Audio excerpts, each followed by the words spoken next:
L'insoupçonnable super-flic de Rio suspecté de corruption. Les aveux de M.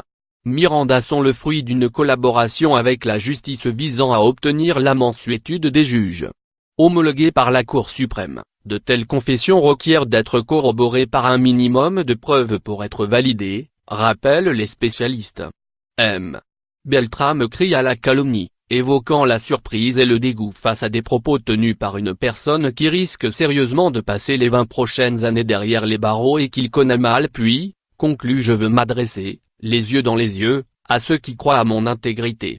Je veux leur dire que cette accusation, en plus d'être fantaisiste, n'a aucun fondement. Le soupçon qui entache la réputation d'un homme de loi réputé intègre enfonce le pays et Rio en particulier dans un abîme moral qui semble n'avoir pas de fin. La région, hier sous les lumières des Jeux Olympiques, a désormais la quasi-totalité de son ancien état-major politique sous les verrous. Ses finances sont en lambeaux. Le narcotrafic et la violence qui gangrènent ses rues ont conduit Brasilia à décréter une intervention militaire.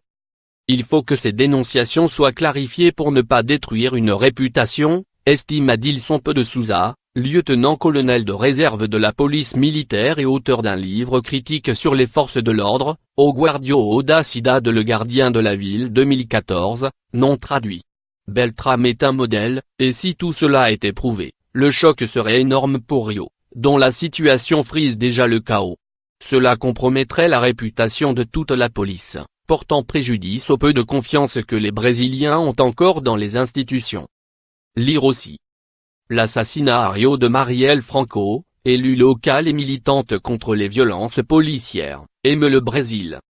Le soupçon visant M. Beltrame surgit quelques jours à peine après que les commandants responsables de l'intervention militaire ont décidé la fermeture d'une vingtaine d'unités de police pacificatrices implantées dans les favelas. Un symbole.